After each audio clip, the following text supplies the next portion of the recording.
ऊंची ताली के गड़गड़ाहट के साथ दादा का स्वागत। भाइयों, ये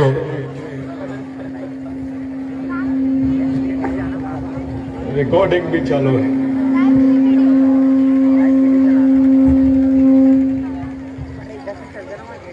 मेरे भाइयों, सब लोगों ने बोला, सब साथियों ने बहुत मार्मिक बात बोली आप लोगों के लिए। एक बात तो मेरे समझ में नहीं आई कि 5 लोग अंदर हुए, 6 पुतले बैठ गए हैं। अगर 1000 लोग अंदर होंगे तो पूरा मध्य प्रदेश में पुतले ही पुतले दिखेंगे। और एक बात और समझ में आई, इधर नकली मामा है, इधर असली मामा दिख रहा है, कंटे मामा दिख रहे हैं। ये जो 6 पुतले हैं, ये क्यों बिठाए गए हैं? इनका आपसे क्या रिश्ता है? इस आदिवासी समाज से इनका क्या रिश्ता है, इसके बारे में जानना जरूरी है। पहली बात तो यह है कि पूरे मध्य प्रदेश में यह पहला मौका है जब 6 गाथाएं बिठाई गई है, हमारे 6 शहीदों की गाथाएं बिठाई गई है। इसमें पहले नंबर पे शंकर शाह रघुनाथ शाह, जिन्होंने ब्राह्मणों का कानून मानने से इनकार कर दिया था। पहले ऐसा था कि राजा आदिवासी और कानून ब्राह्मणों का, मनुवादी। रघुनाथ शाह, शंकर शाह ने बोला कि राज हमारा है तो विचार भी हमारे होना चाहिए, कानून भी हमारा होना चाहिए। इसका रास्ता यह निकाला गया कि यहां के ब्राह्मणवादियों ने अंग्रेजों के साथ मिलकर शंकर शाह, रघुनाथ शाह के हुकूमत को खत्म करने का षड्यंत्र रचा और उनको फांसी की सजा दी गई। लेकिन साथियों, फांसी में नहीं, इनको फांसी की सजा दी गई, लेकिन फांसी से नहीं लटकाया गया, ताकि यहां का आदिवासी डर जाए। यहां की आदिवासी जनता में एक डर निर्माण करने के लिए इन्होंने इनको तोप से उड़ाया है। इस देश आदिवासियों की फांसी की सजा होती है और तोप से उड़ाया जाता है। मेरे को एक ब्राह्मण शहीद बताइए भाई, एक उच्च वर्णीय शहीद बताइए, एक ओबीसी शहीद बताइए, जिनके साथ ऐसा नहीं हुआ होगा इस देश में। लेकिन आदिवासियों के साथ में जो हुआ है, उससे हमको सबक लेने की जरूरत है। हमको सजा फांसी की होती है और ये लोग तोप से उड़ाते हैं। आपने फांसी की सजा दी और तोप से उड़ा दिए, उनके छितरे छितरे हो गए थे। उनकी कब्र भी नहीं बनाई गई, आखिर में उनके छितरे को एक जगह जमा करके मिट्टी में डाल दिया गया। ये शंकर शाह रघुनाथ शाह है, जिसने पहली बार बोला था कि अगर प्रदेश आदिवासियों का है तो विचारधारा भी यहां पर आदिवासियों की होनी चाहिए। ये शंकर शाह रघुनाथ शाह का समाज के लिए योगदान है। इन्होंने टंडा मामा के बारे में, टंडा मामा की गाथा स्थापित की। ये जितना निमाड़ मालवा क्षेत्र है, यहां पर 1835 के पहले आपके पास जितनी जमीन थी वो जमीन लीज की जमीन थी। यहां पेशवाइयों का राज था, राजाओं का राज था, हुकूमत थी। यहां पर एक तरफ मुगल हुकूमत थी, एक तरफ पेशवाई हुकूमत थी और अंग्रेजी हुकूमत भी थी। साथियों, पहले आप लोगों को, हम लोगों को, यानी पूरे आदिवासियों को इस देश में क्रिमिनल ट्राइब बोलते थे। क्रिमिनल ट्राइब का मतलब होता है गुनहगार जमात, जो पैदा होते से गुनहगार होता है, जिसको नौकरियां नहीं है, जिसको सरकारी महकमे में नौकरी नहीं दी जाती थी, जिसको गांव के बाहर रखा जाता था। आदिवासियों के गांव अलग होते थे क्योंकि वो क्रिमिनल ट्राइब थे, वो गुनहगार थे। जब भी आदिवासी किसी शहर में जाता था तो ऐसा आदेश देते थे ये लोग कि उसको मार दो, अगर आपने आदिवासी को मार दिया तो उस पर कोई एफआईआर दर्ज नहीं होगा। ये कानून को खत्म करने वाले भगवान का नाम है टंट्या भील। इस कानून के बाद यहां पे जो बैठे कर्मचारी अधिकारी हैं उनको नौकरियां लगी है, चाहे ओबीसी हो, चाहे एससी हो, माइनॉरिटी हो। आप जाके अपने घर के रिकॉर्ड निकाल लो, आपके जमीन में आपको जमीन मालिक कब से बोला गया है? पहले तो आपको भूधारक बोलते थे। टंट्या भील के आंदोलन के बाद आप भूमालक बने हैं, ये सच्चाई है। टंट्या भील मध्य प्रदेश में वो नाम है जिस नाम की वजह से मध्य प्रदेश की जमीन बची है, मध्य प्रदेश बचा है। ये किसी राजा ने जमीन नहीं दिया आपको। ये जो जमीन आपके पास है, आज खेती कर रहे हैं आप लोग, ये जमीन राजा ने नहीं, आपको महान शहीद महाविद्रोही भगवान टंट्या भील की वजह से जमीन मिली है। और ये गाथा आपने स्थापित की है। टंट्या भील का कर्जा एक आदिवासियों के खून पर है, ओबीसी के खून पर है, दलितों के खून पर है। बाबा साहब को उनकी मां भगवान टंट्या भील के कहानी सुनाती थी। स्वयं डॉक्टर बाबा साहब अंबेडकर बचपन में टंट्या भील बनते थे। टंट्या भील का सबसे ईमानदार सैनिक का नाम है रेंगा कोरकू। रेंगा कोरकू, इनको 18 भाषाएं आती थी, अंग्रेजी भी बोलते थे रेंगा कोरकू, लेकिन पढ़े लिखे नहीं थे। इसी रेंगा कोरकू ने भगवान टंट्या भील के पास गया और बोला, भगवान यहां तो आदिवासियों को नौकरियां मिल ही नहीं सकती, ये तो क्रिमिनल ट्राइब बोलते हैं, आदिवासियों को गुनहगार जमात बोलते हैं। तो भगवान टंट्या भील ने फरमान निकाला एक दिन बाद कि अगर ब्रिटिश सरकार टंट्या भील को पकड़ना चाहती है तो आदिवासियों को पुलिस में भर्ती कर दे। हजारों की संख्या में आदिवासियों को पुलिस में भर्ती किया गया। वहीं से आदिवासियों को नौकरी मिलना शुरू हुआ। वहीं से इस देश में कानून बना जिसमें यहां के आदिवासियों को सरकारी महकमे में नौकरी मिली। रेंगा कोरकू, टंट्या भील, जितने लोग हैं जिन्होंने ये टंट्या भील का इतिहास पढ़ा है, मैं आपको बोलना चाहता हूं, या जितने शहीद हुए सबकी मजारें हैं, सबकी कब्र है, लेकिन आपसे किसी ने पूछा रेंगा कोरकू की कब्र कहां है, टंट्या भील की कब्र कहां है, आप बता नहीं पाओगे, क्योंकि इन लोगों ने इनको गायब किया है। रेंगा कोरकू और टंट्या भील के इलाके में एक भी पंडा नहीं भटकता था। आदिवासियों का राज चलता था, जिसको आप ग्राम सभाएं बोलते थे, उस वक्त टोली बोलते थे। 1 लाख टोलियों को एक समय से चलाते थे टंट्या भील, इसलिए उनको भगवान बोलते थे। आप आदिवासियों, टंट्या भील की देन है। आप इस देश में जमीन के मालिक हो, ये टंट्या भील की देन है, रेंगा कोरकू की देन है। इससे बेईमान हो गए थे हम। ये हमारे रियल भगवान है, ये ओरिजिनल भगवान है, ये ओरिजिनल मामा है। इन्होंने जो पुतला बिठाया है, ये नकली मामा को भूलना चाहिए समाज ने, और ओरिजिनल मामा को याद करना चाहिए करके पुतला बिठाया है। नहीं तो कोई भी अपने आप को कुछ भी बोल दे रहा है। आने वाले 26 तारीख को भगवान टंट्या भील का जन्मदिन है। जिस दिन देश का स्वाधीनता दिवस रहता है, उसी दिन भगवान टंट्या भील का जन्मदिन रहता है। पाताल पानी में बहुत बड़ी सभा है जिसमें सामाजिक दीक्षा समारोह कर रहे हैं। आप सब लोग 26 तारीख को पाताल पानी के लिए आमंत्रित है, आपको आना जरूरी है। उसके बाद में डॉक्टर बाबा साहब अंबेडकर, इनकी गाथा इन्होंने स्थापित की है। बाबा साहब ने जो ईमानदारी आदिवासियों के साथ की है, उसको समझना बहुत जरूरी है। 2 लाख से ज्यादा आदिवासी लोग मारे गए थे बिरसा मुंडा के संघर्ष में।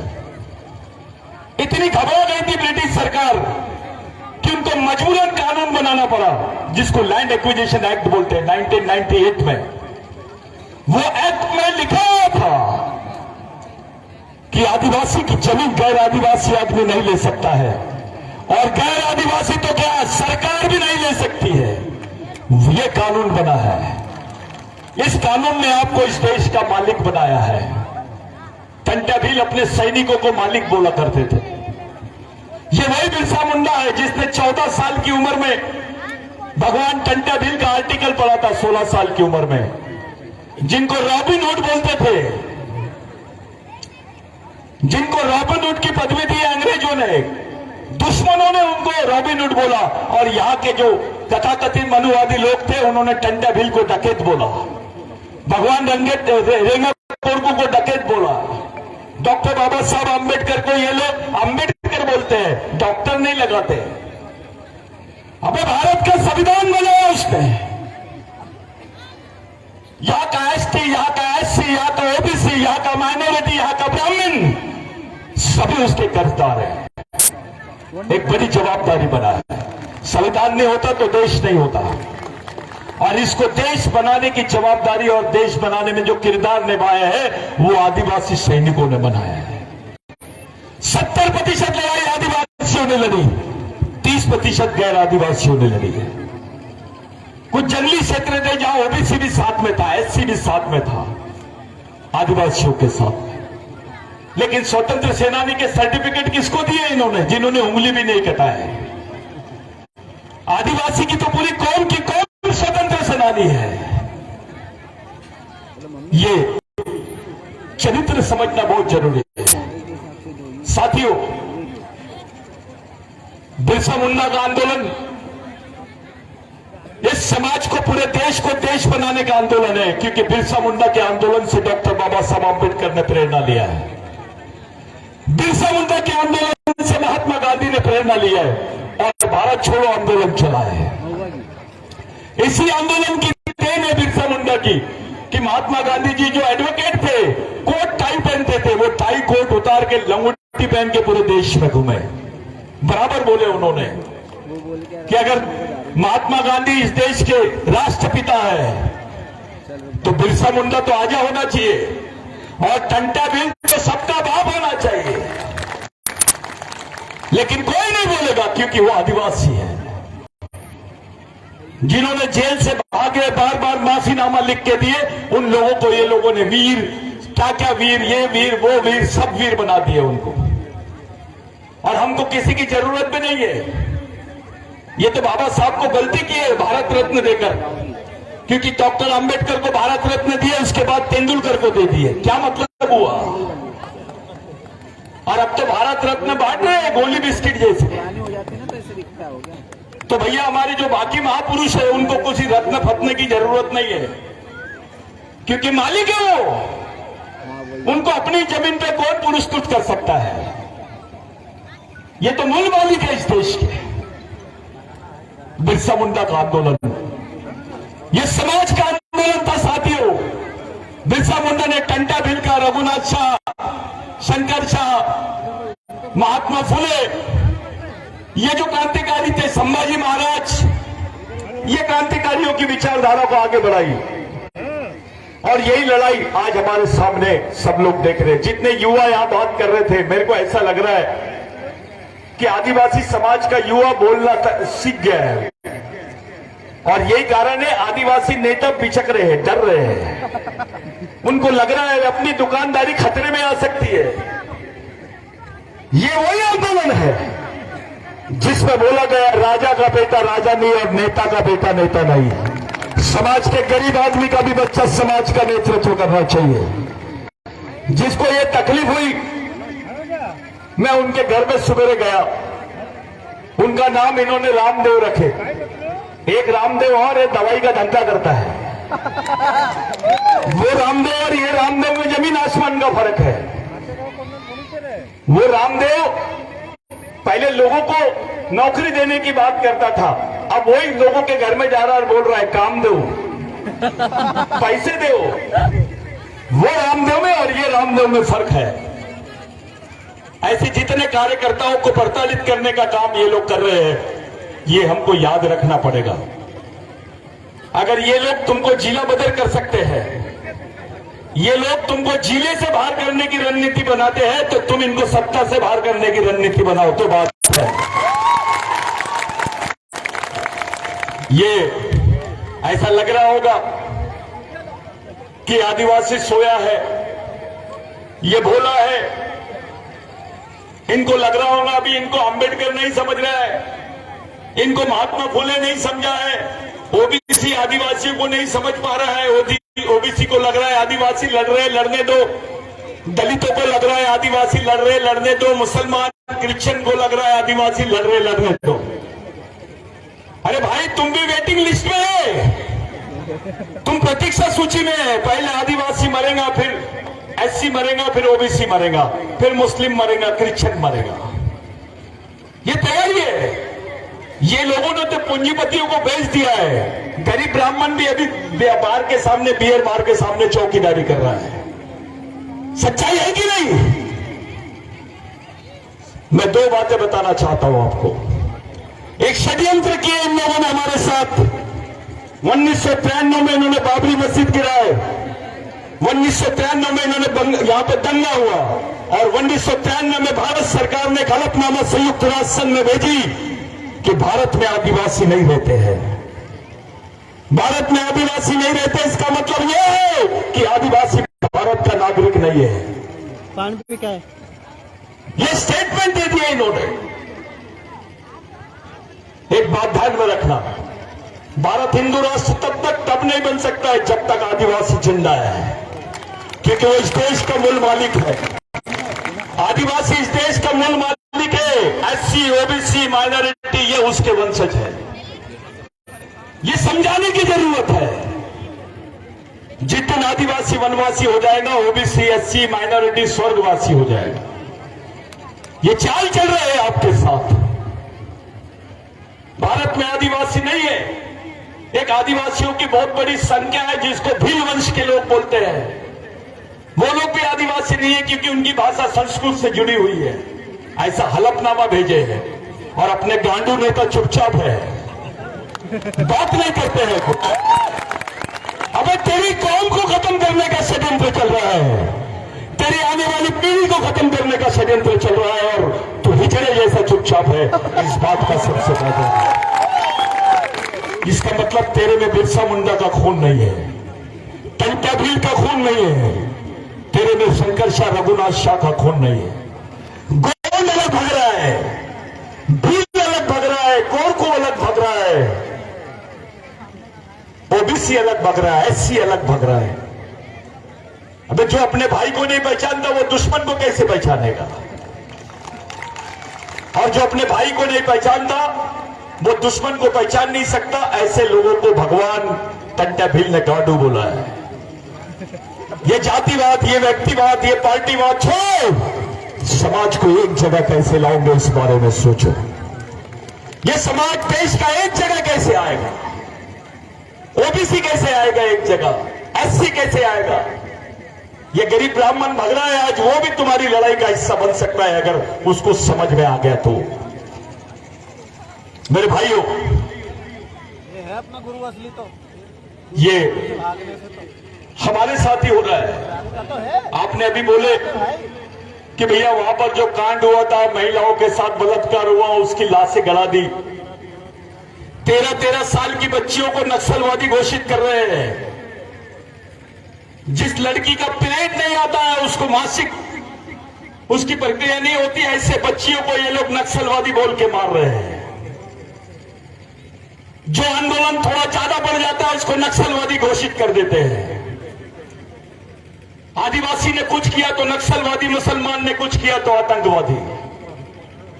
ये सोच खड़ी कर रहे हैं लोग। ये खिलाफ में, आदिवासियों के खिलाफ में बहुत बड़ा षड्यंत्र है।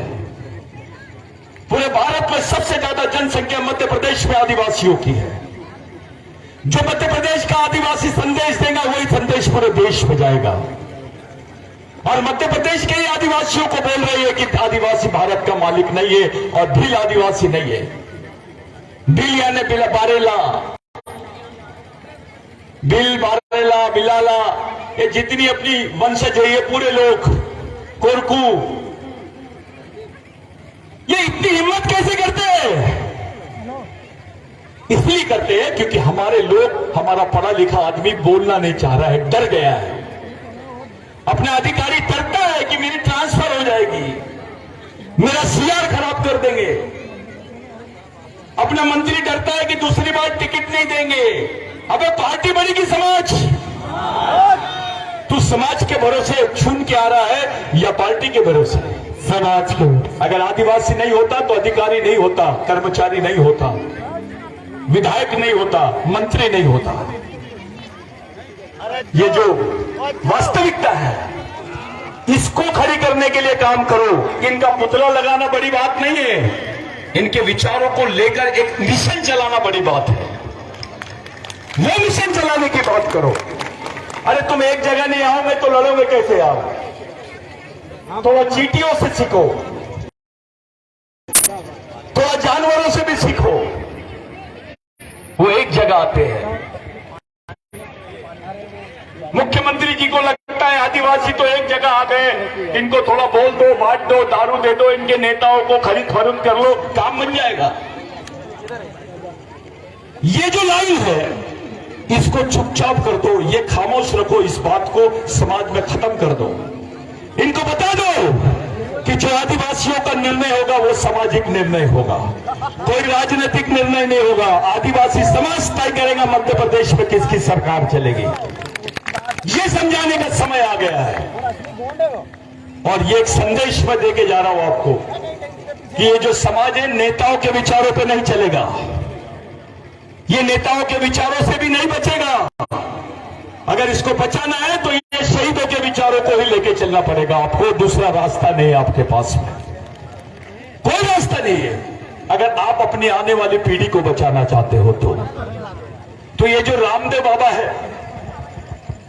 हमारा रामदेव है, उसकी टीम है, ऐसे सभी लड़के जो अंदर है जेल में, 5 लोग गए तो 6 पुतले बिठे, 5 लोग गए तो 5,50,000 आदिवासी सरकार के खिलाफ में हो गए, 25 जाएंगे तो 25,000 यानी 2.5 लाख आदिवासी सरकार के खिलाफ में हो जाए। ये माहौल बनना चाहिए। जेल से क्या डरना है? जेल में तो रेस्ट लेने दो उनको, प्लानिंग करो। जेल तो बहुत अच्छी चीज है। जो जेल नहीं गया उसको आंदोलन कैसे समझेगा? यही तो ट्रेनिंग है।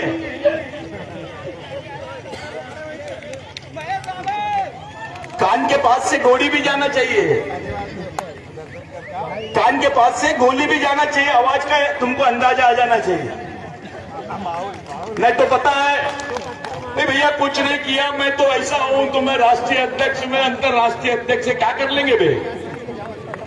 दिमाग में होना चाहिए, ये सोच दिमाग में होना चाहिए। बच्चे बच्चे के सोच, बच्चे बच्चे के दिमाग में ये सोच आनी चाहिए। हमारी आने वाली पीढ़ी आदिवासियों की रहनी चाहिए। इतनी बड़ी संख्या में तुम लोगों ने सभा लिए, आने वाले समय में तुमको तकलीफ भी हो सकती है, लेकिन एक बात ध्यान में रखना, जैसी जैसी तुमको तकलीफ होगी वैसी वैसी गवर्नमेंट को भी तकलीफ होगी, व्यवस्था को भी तकलीफ होगी। और किसी को लगता होगा कि आदिवासी ऐसी है आंडू पांडू,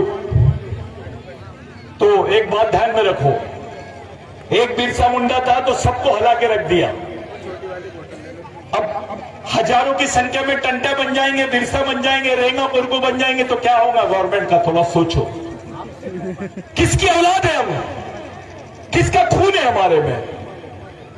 इस समाज को बचाएंगे कैसे, इस बारे में सोचना शुरू करो मेरे भाइयों।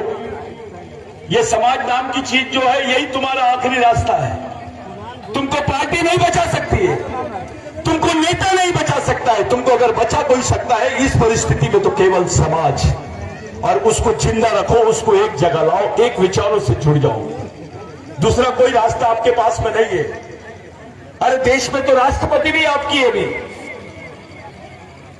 आदिवासी राष्ट्रपति है, और ये बोल रहे हैं कि भारत में आदिवासी नहीं रहते हैं। ये दोनों बातें देखो, आदिवासी राष्ट्रपति, हमने आदिवासी का राष्ट्रपति बनाए, और यही लोग बोल रहे हैं वहां पर संयुक्त राष्ट्र संघ में कि भारत में आदिवासी नहीं है। इस षड्यंत्र को समझो, आपको खत्म करने की साजिश है, आपके अस्तित्व को ही खत्म करने की साजिश है। मेरे जितने युवा साथी हैं, जितने कार्यकर्ता लोग हैं, मैं आप लोगों से विनती करता हूं, संगठन से, पार्टी की बातों से ऊपर उठ के समाज के लिए काम करो। जिस दिन आदिवासियों का सामाजिक स्वरूप खड़ा हो जाएगा, ऑटोमेटिक एससी भी आएगा, ओबीसी भी आएगा, उनको भी कोई पर्याय नहीं है। अगर इस देश के मुसलमान को बोलना है, क्रिश्चियन को बोलना है कि मैं मूलवासी हूं, तो उसको बताना पड़ेगा कि मैं आदिवासियों का वंशज हूं। इस देश के ओबीसी को बोलना है कि मैं इस देश का मालिक हूं, तो उसको भी बताना पड़ेगा कि मैं आदिवासियों का वंशज हूं।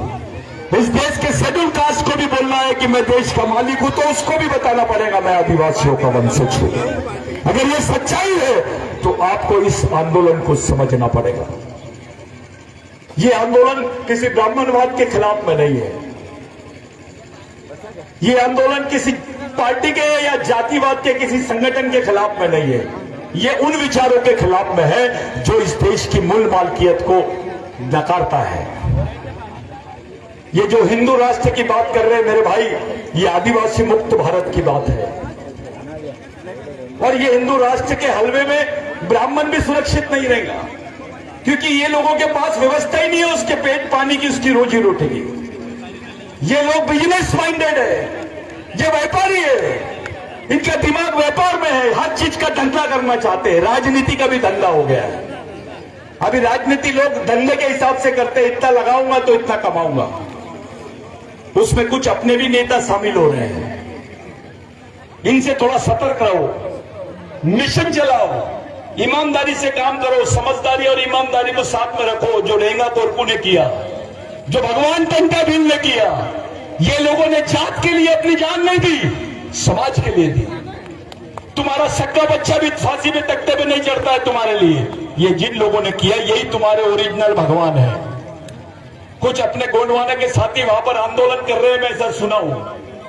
मैं उनसे मिलना चाहता हूं, पूछना चाहता हूं, बे आदिवासियों में भगवान किसको बोलते हैं? हम उन्हीं लोगों को भगवान बोलते हैं जो हमारे पूर्वज मर गए, उन्हीं को अपना पेन मानते हैं, उसी को अपना बड़ा पेन मानते हैं अपन। वहीं पे हम लोग अपना पेन खाना बनाते हैं। अगर इस जगह पर, इस पवित्र जगह पर अगर महापुरुषों का गाथा बिठाई गई है, तो इसमें तुमको नाखुश होने की, नाराज होने की बात नहीं, तुमने खुश होना चाहिए। तुमको अभिमान होना चाहिए कि यहां पर इतने सारे महापुरुषों का पुतला बैठा है। मैं एक बात बोलना चाहता हूं, इस क्षेत्र को, उस जगह को क्रांति स्थल नाम दो, मूलवासी क्रांति स्थल उसका नाम रखो, क्योंकि एक आदमी का पुतला नहीं है। आपने बहुत बड़े बड़े लोगों का पुतला बिठा दिए जो भगवान से बड़े हैं। एक बात पूरे आदिवासियों ने अपने दिमाग में रखना चाहिए कि जब से भगवान पैदा नहीं हुआ था इस देश में, तब से आदिवासी रहते हैं। ये भगवान से भी पहले के रहने वाले लोग हैं। ये हमको नहीं बता सकते कि तुम वनवासी है, तुम फलाना वासी है। ये आदिवासियों को नहीं समझाने का। वो मालिक था, है और रहेगा। अरे आप धर्म बदल सकते हो भाई, खून का बदल सकते हो, उसकी संस्कृति बदल सकते हो, उसका डीएनए बदल सकते हो, नहीं बदल सकते। इसी मध्य प्रदेश में ऐसे क्षेत्र है, बालाघाट के पास में, इधर बाकी जगह पिछड़े हुए क्षेत्र है। साला मैं देख रहा हूं, मैं बराबर बोलता हूं हमेशा, वहां पे एक NSN की गोली नहीं मिलती, लेकिन बंदूक की गोली मिल रही है। इसके बारे में सरकार कुछ नहीं बोलती। आदिवासी बच्चा अपने बाप की लाश को कंधे पे रख के लेके जाता है, तब सरकार कुछ नहीं बोलती। आदिवासी मजदूर भूख से मर जाता है कोरोना काल में, तब सरकार कुछ नहीं बोलती है। अपने बच्चों को पत्थर पका के खिलाते हैं, तब सरकार कुछ नहीं बोलती है। लेकिन रामदेव बाबा को बुखार आ गया है तो मुख्यमंत्री को बुखार आ जाता है, क्योंकि वहां पैसा लगा हुआ है।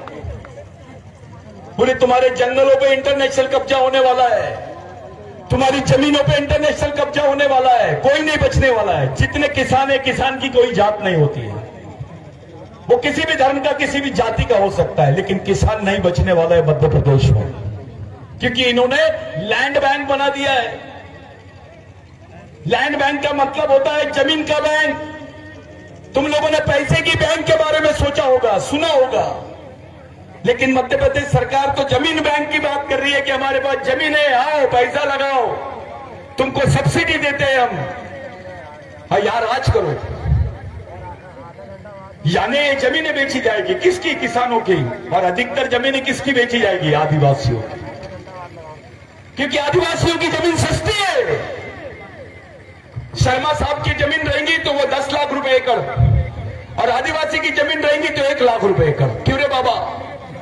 उस जमीन पे गेहूं होता है, इसके जमीन पे भी गेहूं होता है। वो भी जमीन है, ये भी जमीन है।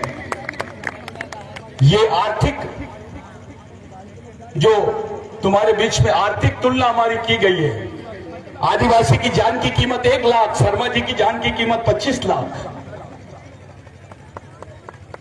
25,000 लोग गए होंगे हमारे करनी भाई लोग, तो उनको सुन लेंगे। यहां पर इतनी बड़ी संख्या में लोग रहेंगे, लाखों लोग रहेंगे, उनको नहीं सुनेंगे। इनकी नीति है, ये आरक्षण विरोधी सरकार है, ये संविधान विरोधी सरकार है, ये आदिवासी ओबीसी विरोधी सरकार है। इसलिए बाबा साहब ने बोला,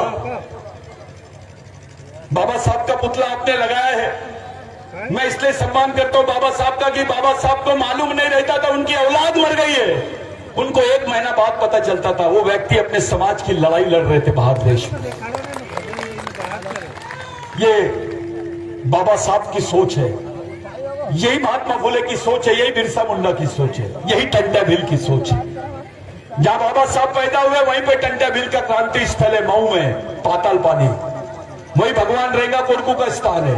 ये वही मीटिंग करते थे, वहीं से आंदोलन चलता था पूरे देश में। सह्याद्री में, सतपुड़ा में आंदोलन चलता था। पहले देश के नाम से नहीं जानते थे, पहाड़ों के नाम से जानते थे। ये आपको समझना चाहिए। अरे देश तो अभी पैदा हुआ है, अभी ना। देश नाम की चीज तो अभी आई जब संविधान बना है। इसके पहले क्या था? जब देश नहीं था, जब यहां आर्य नहीं थे, जब भगवान नहीं थे, तब आदिवासी थे इस देश के मूल मालिक। तब से हम लोग रहते हैं। अपने आप को मालिक बोलना शुरू करो। अगर टंटा भील का पुतला आप लोगों ने रखा है भगवान का, तो आज से अपनी जिंदगी सुधारो। एक नई सोच के साथ समाज को खड़ा करो। समाज के लिए एक आ जाओ। कोई जातिवाद नहीं, कोई व्यक्तिवाद नहीं, कोई पार्टीवाद नहीं, कोई क्षेत्रवाद नहीं। समाज और समाजवाद के लिए समाज को खड़ा करो। एक सामाजिक मिशन चलाओ। यही हमारे लिए महत्वपूर्ण चीज रहेगी। आप लोग काफी देर से बैठे हैं, मैं जानता हूं कि आप लोग तकलीफ में हैं, लेकिन आपका मैं धन्यवाद देना चाहता हूं। ये जितने लोगों ने ये आयोजन किया है, उनका बहुत बहुत धन्यवाद देना चाहता हूं कि बहुत अच्छी आम सभा ली है आपने। ये सभा समाज को एक नया रास्ता दिखाएगी। यहां से हर एक आदमी एक नया संदेश लेके जाओ कि हम समाज में जीना कैसे है, समाज के लिए जीना कैसे है। आपको समाज में जीना नहीं है, समाज के लिए जीना है, समाज के लिए कुछ करना है।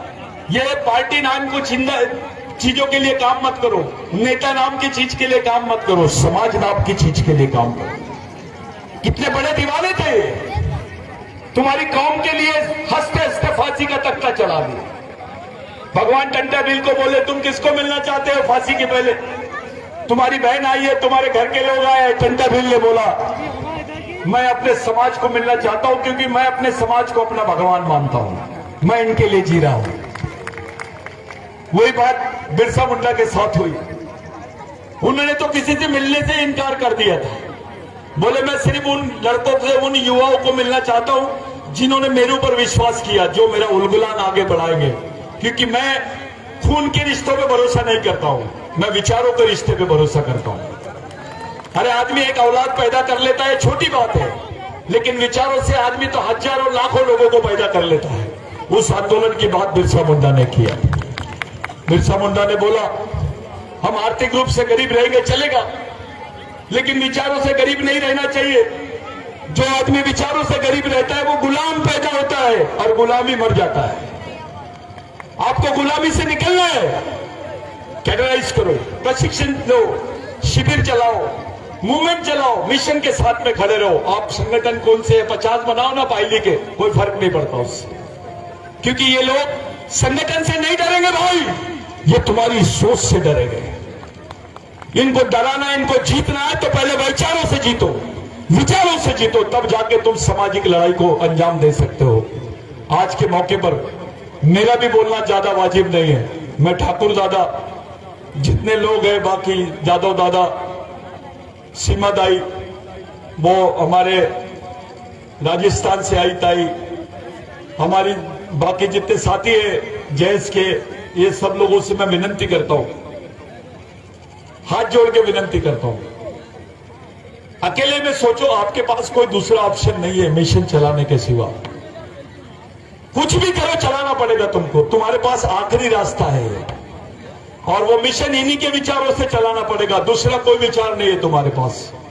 किसी राजा ने तुमको कुछ नहीं दिया, जो कुछ दिया है इन लोगों ने दिया है। यही वास्तविक भगवान है। इनके साथ में रहो, इनके विचारों से चलो। बहुत बड़ा काम किया आपने, ये पुतले यहां पर बिठा दिए। जिन लड़कों ने और जिन उनके साथियों ने मेहनत की, जोरदार तालियां होना चाहिए। वो नेता है अपने, उन लोगों ने काम किया, ये बड़ा काम है। मैं सैल्यूट करता हूं तुमको। और जितने भी कार्यकर्ता है, युवा है, लग जाओ काम से, किसी से पूछने की जरूरत नहीं। समाज के लिए काम करने के लिए तुमको किसी की जरूरत नहीं है परमिशन की। समाज तुम्हारा है, दुख तुम्हारा है, शोषण तुम्हारा हो रहा है, तो लड़ाई भी अपनी होनी चाहिए। लड़ाई अपनी है तो मिशन भी अपना होना चाहिए। मिशन अपना है तो उसके लिए कुर्बानी भी अपनी होनी चाहिए। जो ओबीसी भाई है, जो बाकी दूसरे भाई है, उनको भी समझाओ ये रास्ता है रे भाई, यही रास्ते के सिवा कोई दूसरा रास्ता नहीं है। आप पूंजीवाद के खिलाफ तभी लड़ सकते हो जब आपको दुश्मन दिखाई देगा। आप जातिवाद के खिलाफ में तभी लड़ सकते हो जब आपको दुश्मन दिखाई देगा। आप यहां पर जो साम्राज्यवाद है उसके खिलाफ में तभी लड़ सकते हो जब आपको दुश्मन दिखाई देगा। जब आपको दुश्मन दिखेगा ही नहीं, कैसे लड़ोगे? और उससे बड़ी दुख की बात है, तुमको तो अपना भाई भी दिखाई नहीं देता है। ये बहुत गंभीर बात है। आज के दिन कुछ ले जाने लायक है आपके पास तो इनकी प्रेरणा है, इनकी याद है।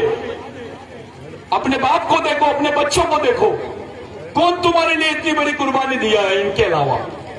तो आपको आखिरी में एक ही आंसर मिलेगा, सिर्फ इन्होंने ही दिया है, किसी ने नहीं दिया। इनका सम्मान है, ये शहीदों का सम्मान है। इसका किसी नेतागिरी और बाकी सब चीजों से कोई लेना देना नहीं है।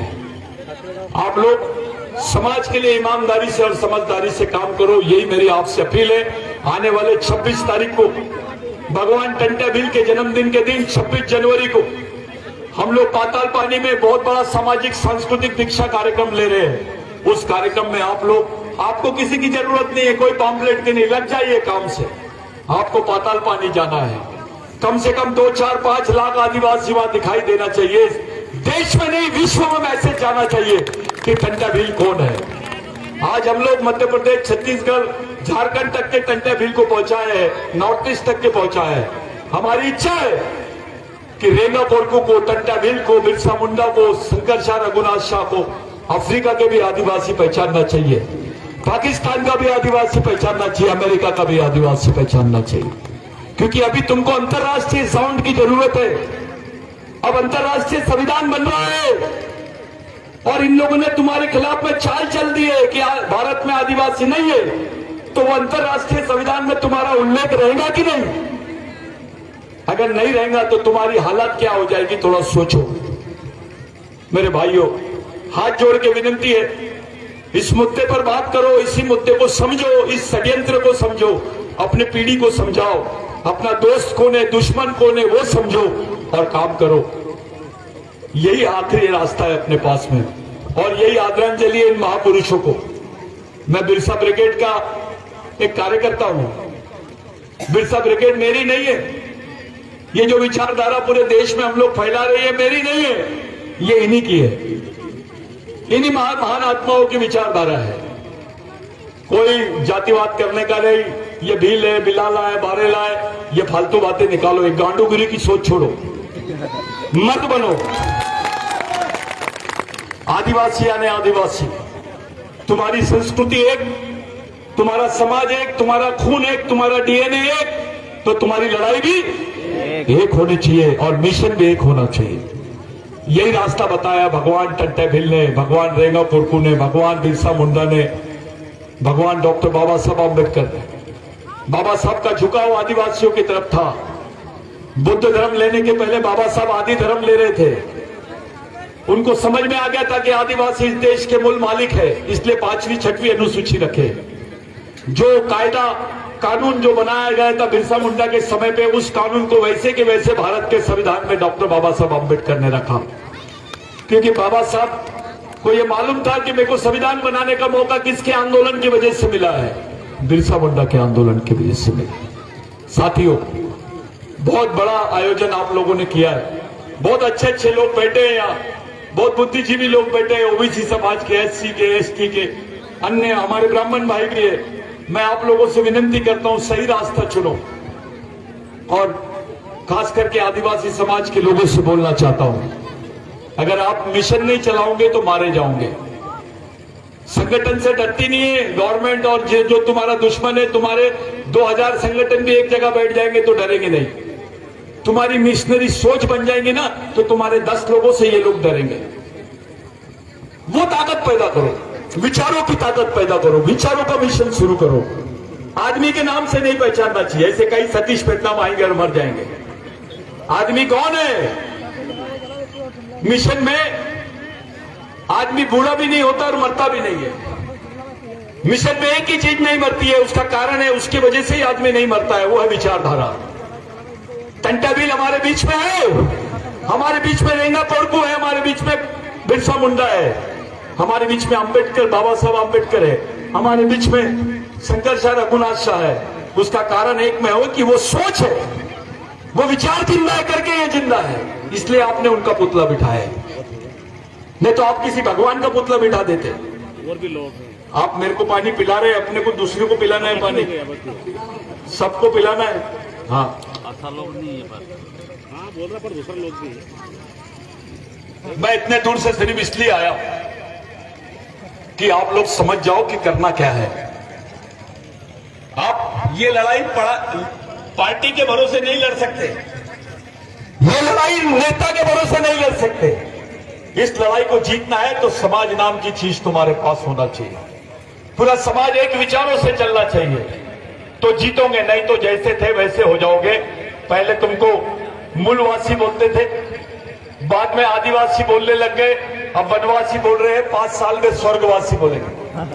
तो ये तुम्हारे खिलाफ में आंदोलन चालू हो गया है, खुलेआम आदिवासियों को वनवासी बोल रहे हैं। अब उसको आदिवासी बोलने से डर रहे क्यों है? क्योंकि ये जानते हैं ये मालिक है, तुम्हारी पहचान खत्म करना चाहते हैं। आदिवासी ने किसी धर्म से कभी द्वेष नहीं किया, किसी का विरोध नहीं किया, किसी भी धर्म का, किसी भी संप्रदाय का आदमी रहे, आदिवासी सबको गले लगाता है। आदिवासी के स्वभाव में नहीं है, लेकिन इन लोग कूटनीति के द्वारा आदिवासियों को खत्म करने का षड्यंत्र कर रहे हैं। इसको समझो, इस षड्यंत्र को समझो और अपने शहीदों के विचारों को लेके चलो, यही आखिरी रास्ता है अपने पास। 26 जनवरी का मैं आमंत्रण देने आया था आपको, पाताल पानी का। जो राजस्थान के लोग हैं, बाकी अलग अलग राज्यों के लोग हैं, मैं उन लोगों को भी बोल रहा हूं, हमारी किसी की जरूरत नहीं, सब लोग मिलकर एक हुजूम के रूप में वहां पर चलना है और एक सामाजिक शिक्षा, सांस्कृतिक शिक्षा दीक्षा कार्यक्रम में आप लोगों को खड़े होना है। एक रिकॉर्ड बनना चाहिए कि 2 लाख लोगों ने, 2 लाख आदिवासी युवाओं ने भगवान टंटाबिल को अपना क्रांतिकारी सलाम दिया है, भगवान रेंगा कोरकू को क्रांतिकारी सलाम दिया है। ये बात आपको जताने के लिए, दिखाने के लिए, समाज में राष्ट्रीय और अंतर्राष्ट्रीय स्तर पर बताने के लिए ये करना जरूरी है। आप लोग समझदार हैं, आपको किसी चीज के साधन सुविधा की बात नहीं है, ये कोई फाइनेंशियल प्रोग्राम नहीं है, सामाजिक है। आप सब लोग खुद की स्फूर्ति से, खुद के पैसे से, गांव-गांव के लोग इकट्ठा होकर इस मिशन को आने वाले 26 तारीख को आप लोग सक्सेस करेंगे, यही मेरी आपसे प्रार्थना है। जय आदिवासी। जोरदार ताली बजाएंगे। बहुत बहुत धन्यवाद। दादा ने जो अमूल्य विचार हमारे